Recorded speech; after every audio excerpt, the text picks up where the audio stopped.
आणि आता बातम्या पाहायच्यात सविस्तर। मोठी बातमी आहे राज्यातनं। सक्तीनं किंवा फसवून केल्या जाणाऱ्या धर्मांतराला चाप लावण्यासाठी आता राज्य सरकारनं तयार केलेल्या महाराष्ट्र धर्म स्वातंत्र्य विधेयकाला अखेर राष्ट्रपतींची मंजुरी मिळाली आहे। राष्ट्रपतींच्या मंजुरीच्या मोहरनंतर आता संपूर्ण राज्यामध्ये हा कायदा अधिकृतपणे लागू झालाय।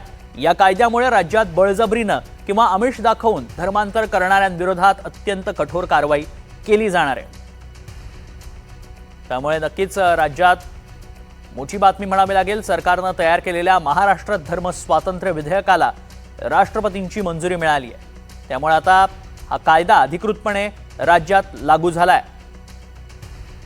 बळजबरीनं कोणतेही आमिष दाखवून सक्तीनं किंवा फसवून केल्या जाणाऱ्या धर्मांतराला चाप लावण्यासाठी राज्य सरकारने हे महत्त्वाचं पाऊल उचललं होतं आणि त्या अनुषंगाने या संदर्भात चर्चा देखील झाली होती आणि ही चर्चा वादळी ठरल्याचं देखील पाहायला मिळालं होतं। मात्र त्यानंतर आता अखेर राष्ट्रपतींनी या बिलावरती सही केलेली आहे। त्यामुळे राज्यात हा कायदा लागू करण्यात येतोय।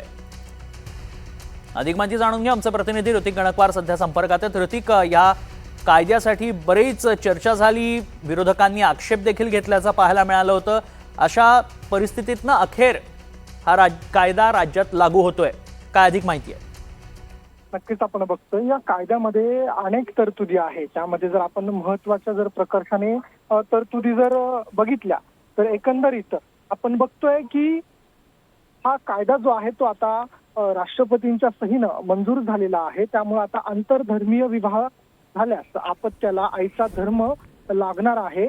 आणि दुसरीकडे जर बघितलं तर एकंदरीत बळजबरीने कोणी जर धर्मांतर केलं तर त्याच्यावरती 7 वर्षांची शिक्षा आणि गुन्हा अजामीन पात्र असणार आहे।